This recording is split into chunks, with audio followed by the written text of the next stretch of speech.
2006 when he was just an embarrassment in New York. Nobody respected him in any way. Forbes never would put him on the richest people list because they couldn't verify his income because he was often broke. He's a con man, period. And if you grew up in New York like I did, you knew that. But he got on that show, and Mark Burnett, the producer, taught him that if you tell a lie long enough on TV, people will believe it, just how they do Fox News. That's not a news station, that's an entertainment. Few figures in politics deliver unintentional comedy like a man who treats governing as a full-time branding opportunity. From impulsive announcements to marathon speeches that wander off course, the performance never stops. Every handshake is a photo op. Every criticism a chance for theatrics. Then appears Donald Trump, turning the presidency into a self-promotional spectacle. So over the top it practically begs for a roast. And Rosie O'Donnell is more than ready to turn that spectacle into her personal demolition project. You guys dropped the ball on Trump so much for this country that you guys, the mass media is to blame. To equate him and Hillary Clinton and act as though they were the same. To equate Hunter Biden and the billion-dollar criminal crime family Trumps is ridiculous. And you guys never did a Google search to say he was bankrupt 6 times. So when I said it on The View, he went batshit to tell the truth about Trump. Donald Trump operates like a man who thinks subtlety is a weakness and volume is a strategy. The former president moves through public life with the grace of a wrecking ball in a chandelier shop, convinced every swing is a masterpiece. His hair alone is a national metaphor, something that defies physics, logic, and basic decency, yet somehow survives every storm. Rosie O'Donnell could roast him for days without breaking a sweat because everything from his speeches to his social media habits is an endless buffet of material.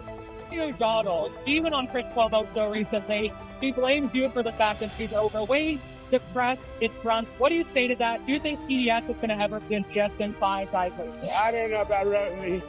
I watch Rosie. Rosie's a mess. She's a mess. But she left our country, which is a good thing, not a bad thing. If you're enjoying this video, make sure to subscribe and hit the bell icon. Donald Trump governs like a man playing Monopoly with real people's lives, handing out positions like properties and then acting shocked when the board catches fire. Every policy rollout is a production, complete with grand promises that melt faster than ice cream in August.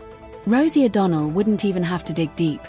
Just pointing out that his idea of leadership is treating the country like a personal brand expansion would hit the mark.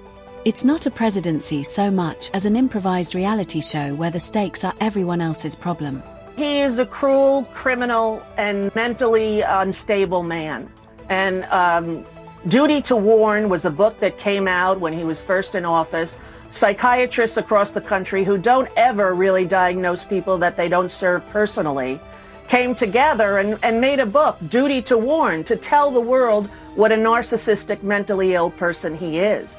And I think he's the worst thing that ever happened to the United States. And his cruelty... His obsession with crowd size is legendary. Donald Trump could be addressing the most serious national issue of the decade and still find a way to remind everyone how many people showed up to hear him talk. Rosie O'Donnell would compare it to a magician bragging about the size of the audience while the rabbit dies in the hat. His fixation on optics makes it hard to tell if he's leading a nation or auditioning for the role of himself in a movie nobody asked to see. And what a horror story in Texas, the flash floods in Texas.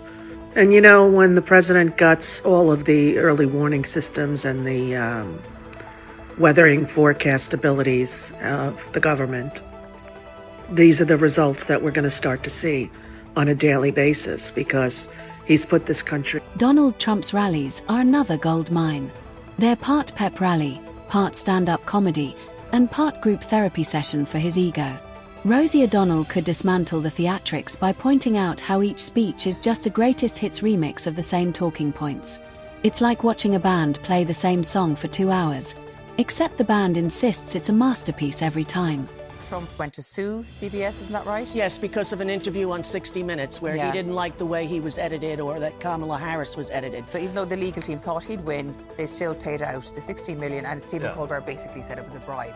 Which it was. Yeah. And 3 days later, Yes, because that's what he has the power now to demand that people lose their jobs, to call out private citizens like myself or like Bruce Springsteen, who spoke out very eloquently about him as well. And this is what they do. They try to silence people, and they put the fear of God in everyone that they're going to lose their job. His relationship with the truth is another field day. Donald Trump doesn't just bend facts, he molds them like Play-Doh, shaping them into whatever fits the moment. Rosie O'Donnell could roast his uncanny ability to deny something he said 5 minutes earlier with the confidence of a man who knows reality is just a suggestion. His much-bragged business background is another easy target. Casinos that failed, universities that vanished, stakes that became a punchline. His financial history reads like a cautionary tale. Yet he spins every flop into inevitable triumph. His handling of criticism, legendary, for all the wrong reasons. Even the mildest jab sets him off, turning every slight into a headline. Rosie O'Donnell could skewer his obsession with never letting anything slide, constantly wading knee-deep in the mud. It's been a mystery to me from the moment I was conscious of him as a young child, when all his planes were getting repossessed off the runways at LaGuardia, when he was trying to sell steaks and cologne. And, because Warren Buffett always does that, right? All the billionaires do that. No, he's the only one because he's a con man. He's selling things from the office. He's taking money and gifts from other countries, the emoluments clause. He's breaking every law and every rule that we have in our country, and no one seems... His social media habits are the stuff of comedy gold. Donald Trump tweets like a man whose phone is glued to his hand and whose filter was pawned decades ago. Rosie O'Donnell could point out how his midnight rants read less like presidential communication and more like the diary of a man feuding with his own television. And then there's golf. Donald Trump treats the game less as a hobby and more as a metaphor for leadership. Cheat a little, brag a lot, and declare victory no matter the score. Rosie O'Donnell could roast his taxpayer-funded weekends at his own resorts, disguised as official business. His speeches, pure chaos. He'll start on infrastructure and end on how unfairly he's treated. It's less policy and more live-action ego massage. You've left America. Yes. Because of what's been going. Because of him. I read Project 2025. That was pretty much the foundation of what he wanted to do, and I said, I have to get out of here. And I left before the inauguration on purpose, because for 20 years he's been using me as a punchline in all of his jokes. And he's a very unbalanced individual, and it's very dangerous to be in his target range. And for 4 years when he was in last time, it was not a good time for me. And I have a little child who's 12 who has autism, and I have to be on top of my game. I have to be mentally and emotionally there and present, and I didn't want to be distracted by him or have him play such a major role. His cabinet choices are another comedy. Donald Trump surrounds himself with people who either wandered in from a casting call or are counting the days until they're thrown under the bus. The revolving door of advisors exits faster than soap opera characters killed off mid-season. International relations. A spectacle. Donald Trump treats diplomacy like a real estate deal. Handshakes, photo ops, and declarations that collapse as soon as the cameras turn off. Rosie O'Donnell could roast how he mistakes bravado for strategy, confusing poker face standoffs for global stability. His relationship with the press is another contradiction. Donald Trump calls the media fake, yet can't survive without it. Every negative headline is a conspiracy, every flattering one gospel. Not shocked. No, he'll do anything and everything to get what he wants, and women are of no value to him in his life or world. The only one who is, I think, is his daughter.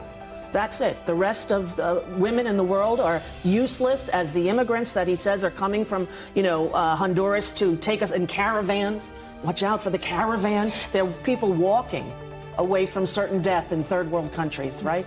The man doesn't care at all. So what he did to Stormy Daniels was horrific. What he did to me was horrific. But I expected when that was happening, the National Organization of Women or something would come out and say, you can't do this. You're not just allowed to pick a woman, lie, and just debase her. Even his public appearances are unintentionally comedic.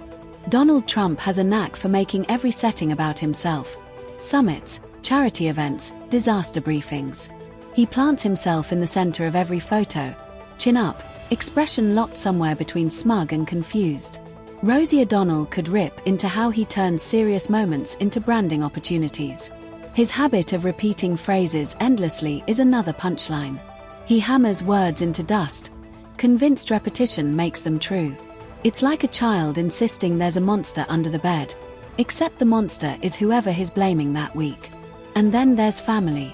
Donald Trump's blending of political power with family loyalty turns the White House into a boardroom holiday dinner hybrid where positions are handed out like party favors. Understand how he's able to get away with the things he gets away with: breaking the law, the emoluments clause, taking bribes, blackmailing people. He's a criminal con man. And if you grew up in New York, as I did, you knew this your whole life. We watched his planes get repossessed off the runway at LaGuardia. We watched him try to sell steaks and cologne in a fake university, steal money from charities that his family can't even have a charity anymore in New York City, in the New York State, because they had stolen money from kids' cancer charities. There's no way you can look at the facts about this man and believe in him still. You have to have willful blindness. His obsession with being the best at everything is peak overcompensation. Donald Trump can't just win. He has to win bigger than anyone has ever won. Rosie O'Donnell could roast his shallow metrics, crowd sizes, ratings, number of headlines, while brushing aside anything suggesting less than perfection. His problem solving is wing-it improvisation. Announce a plan before the details exist, spin results before they arrive, and call the scramble genius strategy. His personal branding is relentless. Everything from water bottles to golf courses carries the Trump name, as if stamping it enough times cements greatness. I think it's really true. I was in the street the other day and some guy saw me with my new haircut and goes, "Hey, you look like a dyke." I was to my face, right? I thought the same thing, the coarsening of the culture. In my whole career as a gay woman. You miss when people trashed you behind your back, you know, right? Nobody would ever come up to you and say something to your face, right? But the culture now is such that this is what's happening. He has degraded the culture more impactfully, more quickly than any person in the history of this. The performative patriotism is another rich vein.